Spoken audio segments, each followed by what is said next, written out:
Coming up on Point News, find out how the state of California is dealing with the horrific scenes of wildfires. And find out how communities in Pittsburgh are giving back to local food banks as the Thanksgiving holiday quickly approaches.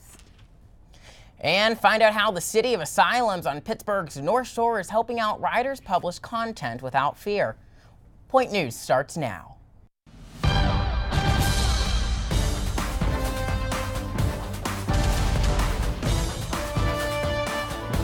Live from the Point Park University Broadcast Center in downtown Pittsburgh, this is Point News.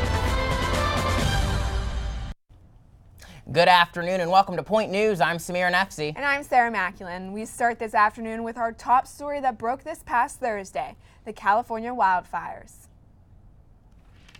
The most destructive fires in California's history are also becoming the deadliest. One of the fires is being called Camp Fire, which is north of Sacramento, and the second one is being called Whistly Fire near Los Angeles. 44 people are confirmed dead since the fire broke last Thursday. More than 200 people remain unaccounted for, and the fire has destroyed more than 7,000 structures so far.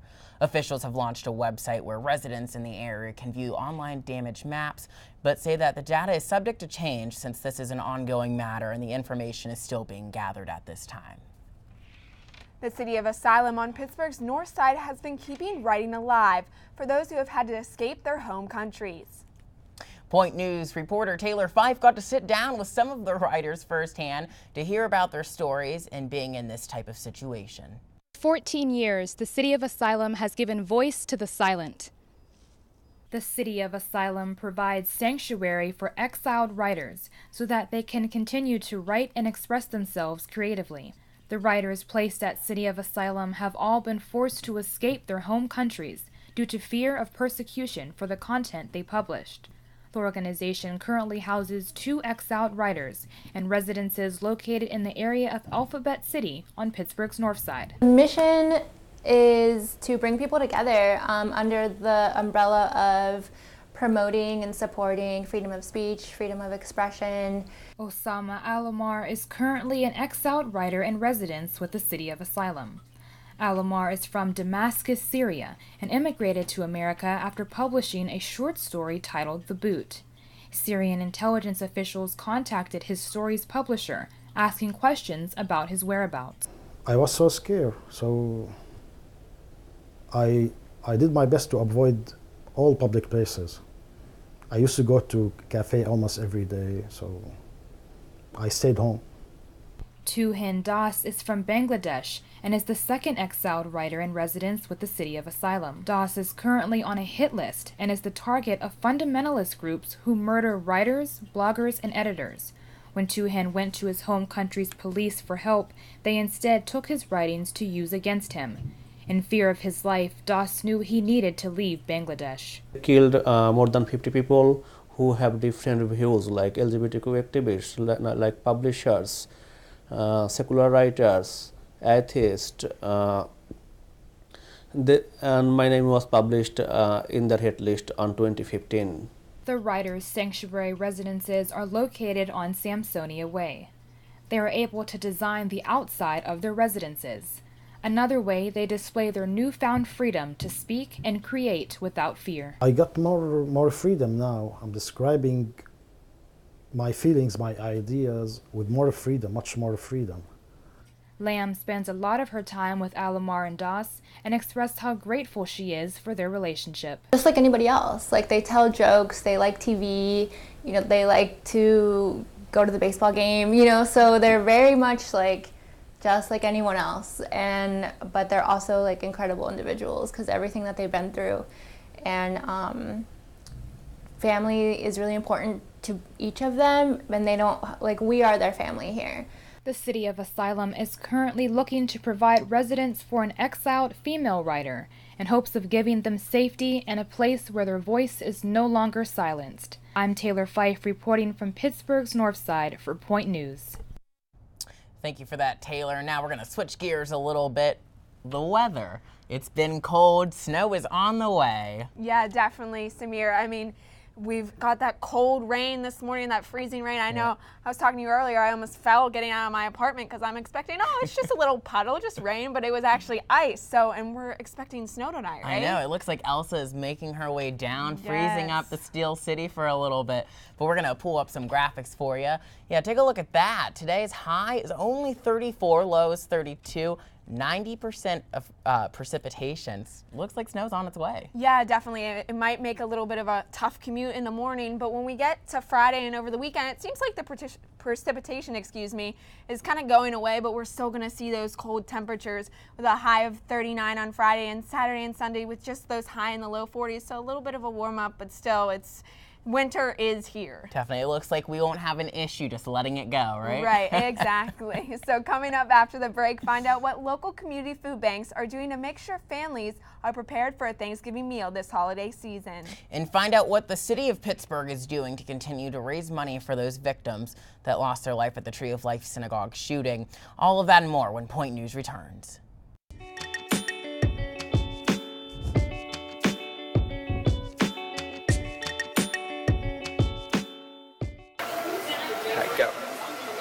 Go to our new website, uview.pointpark.edu.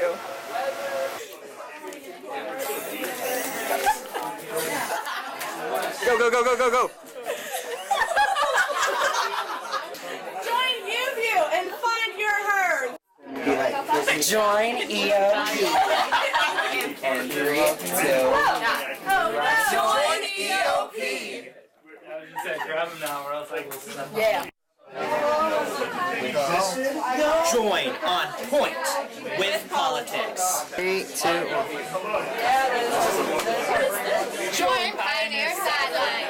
Loneliest number that you'll ever do.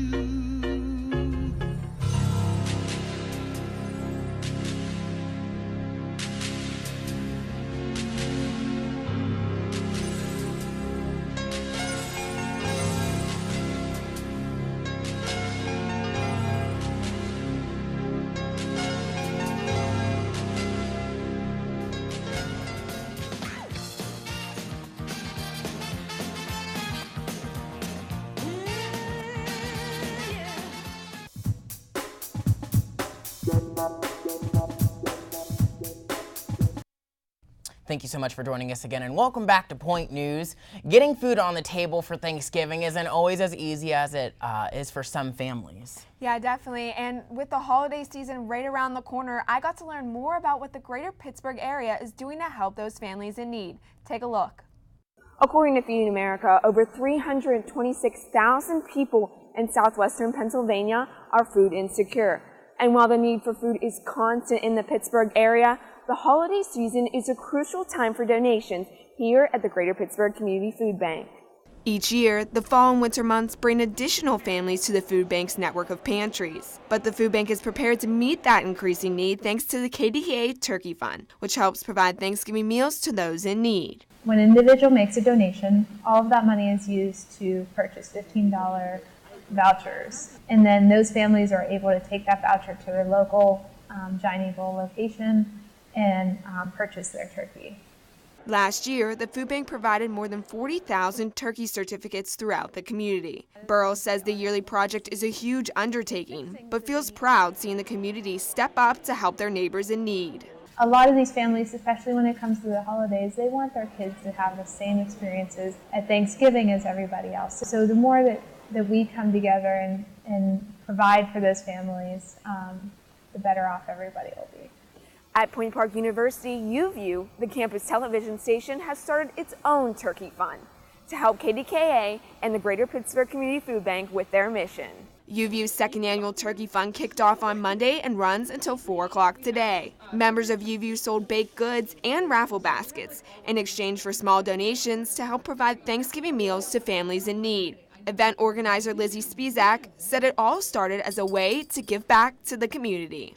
I think it's a good cause. It was something I did when I was in elementary school. We would go around and collect money for the turkey fund, and I just think it's a good thing to help people who are in need for like a meal.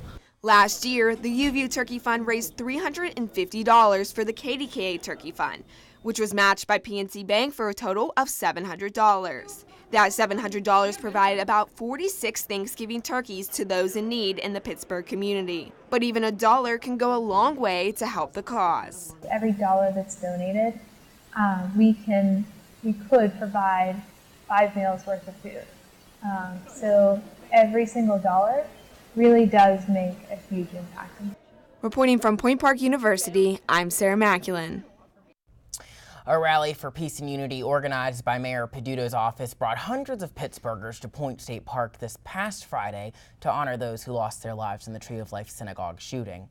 The event began at noon with a moment of silence for the 11 victims. Following the moment of silence, there were speeches from several local, national celebrities and athletes and other government officials in attendance. Mayor Peduto concluded the rally by calling for peace and moving forward towards common sense gun law reform to put an end to senseless violence. Meanwhile, according to therapydogs.com, therapy dogs allow grieving individuals to receive comfort and reduce immediate levels of anxiety. The presence of a dog or emotional support animal released increased levels of oxytocin, the hormone associated with a feeling of calmness and safety. In addition, BetterHelp.com says these dogs can be trained to do such things as put pressure on a certain area of the body for comfort or even go and help if a human should need it. In light of the Tree of Life synagogue shooting, therapy dogs will be visiting the Jewish Community Center intermittently until further notice. And it has been a pretty exciting week for the football sports in the city of Pittsburgh. It definitely has, Samir. Our sports reporter Skylar Roof has the latest. Skylar? Yes, last week was definitely a happy one for Pittsburgh football fans across the board.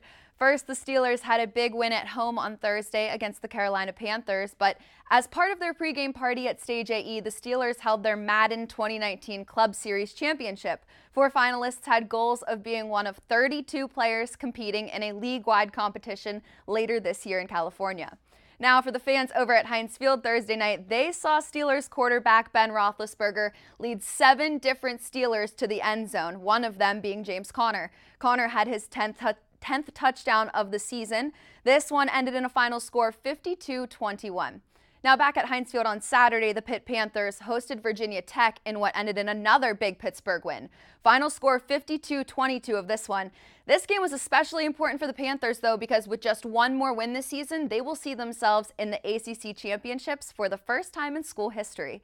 Now, as for this week, the Steelers head to Jacksonville to play the Jaguars on Sunday, and the Panthers travel to Wake Forest with hopes of securing that championship spot. As for high school football, Heinz Field will set the stage for the 2018 WIPIO Championships this weekend. The champions of 2A, 3A, 4A, and 6A will be determined. Well, I think that's everything football I have for you guys. Back to the desk. Thanks for that, Skylar. Coming up after the break, find out which local museum is showcasing guided tours of Pittsburgh's Jewish community after the horrific tragedy that happened right here in our city. And find out which news outlet is suing President Donald Trump after revoking a journalist's media credentials. Point News will be right back. Stay with us.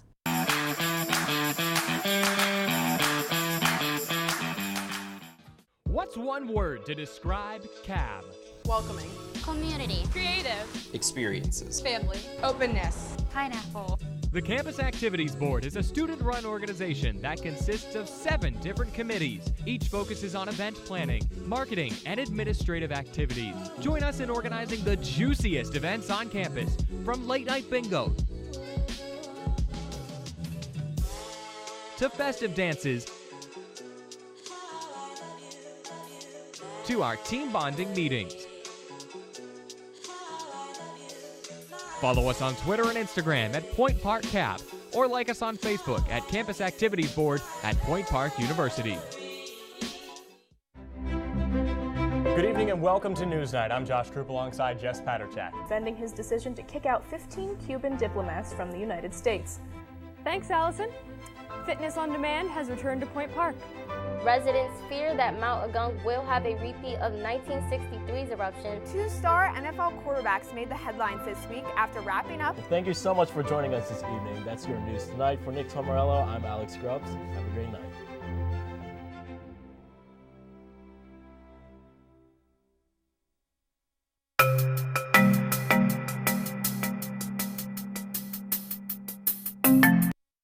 Thank you so much for joining us, and welcome back to Point News. After the mass shooting that happened in Squirrel Hill, Pittsburgh has been coming together in any way they can to come together as one in the city. Point News reporter Victoria Bales visited a local Pittsburgh museum to learn more about the Jewish community tours they are holding in honor of this tragedy. Following the mass shooting in Squirrel Hill, the Senator John Heinz History Center has been offering guided tours to show Pittsburgh Jewish community's tradition for caring. Taylor Beal was among one of the guests who attended the tours. It was a tour at the Heinz History Center about the rise of the Jewish community in Squirrel Hill. According to the History Center's website, the tour took guests through the Pittsburgh, a tradition of innovation, and the special collections exhibits in the museum. They didn't add any new exhibits or anything like that. They put a larger emphasis on the Jewish community in Pittsburgh. Beal said the guide also spoke on the first wave of Jewish migrants to the area. We talked about what kind of jobs they would get and how luckily these people came from backgrounds where they had experience doing jobs that could translate over here, like plumbing or carpentry. But beyond those lucky ones, Beal said the guide also talked about those that weren't so fortunate and had to learn a trade to get into working. Some worked from home rolling cigar-like products called stogies. Trying to care for the community that the History Center cares for its own, cards were laid out in the History Center's lobby to write down words of encouragement. Beal said these were a tribute piece for the victims of the mass shooting. They had these cards lined up with very, very nice vintage photographs. Basically, you would write words of encouragement, words of love, words of empathy. These tours began a week following the mass shooting in Squirrel Hill and lasted about an hour each. An hour wasn't enough. There was a lot of information, and all of it was fascinating. The Heinz History Center's website says, in addition to stories of persistence, of triumph, and of pain, the Jewish community's unceasing focus on giving help to others is a lesson well taken in this dark moment in Pittsburgh's history. The History Center has more tours scheduled for mid-November and December. Reporting from the Strip District for Point News, I'm Victoria Bales. Thanks, Victoria. So, Life Size was always my favorite movie growing up, but have you ever thought that you'd be interacting with a human-like robot when you enter a bank? Point News reporter Carly Bonk has the story. Good afternoon. A credit union in Moon Township is testing out a new technology to interact with customers. Their newest employee on staff, Pepper the Robot. Pepper the Robot, developed by SoftBank Robotics, is recognized in the robotics field as the world's first social humanoid robot, able to recognize faces and basic human emotions. Pepper stands at 120 centimeters tall and can speak 15 languages. One of our management team went to a conference, heard about Pepper. We did some research, and we thought Pepper would be a great fit because we could take it to other events in the community, other branches for us.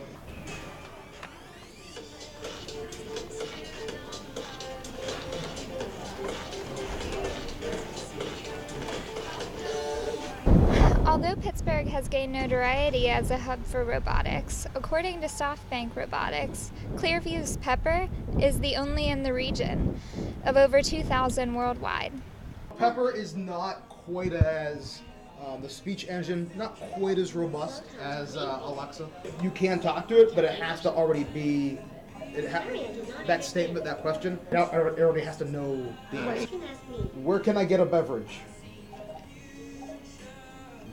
Our new coffee bar is open and available to everyone who comes in. According to a 2017 survey by the International Federation of Robotics, the future of robotics relies on human and robot interaction in the workplace. Reporting in Moon Township for Point News, I'm Carly Bonk. And to end our show with some breaking news that happened this past Tuesday, CNN has officially filed a lawsuit against President Trump on Tuesday. That lawsuit is in response to the White House suspending Jim Acosta's press pass, or known as the Secret Service's hard pass. The suit alleges that Acosta and CNN's First and Fifth Amendment rights are being violated by the ban. We will be sure to keep you updated in upcoming newscasts as more information on this case unfolds. And that's all we have for this week for Point News. I'm Samir Nefzi. And I'm Sarah Maculin, and we'll see you right back here on Thursday at 2 p.m. after Thanksgiving break. Have a great holiday, Pioneers.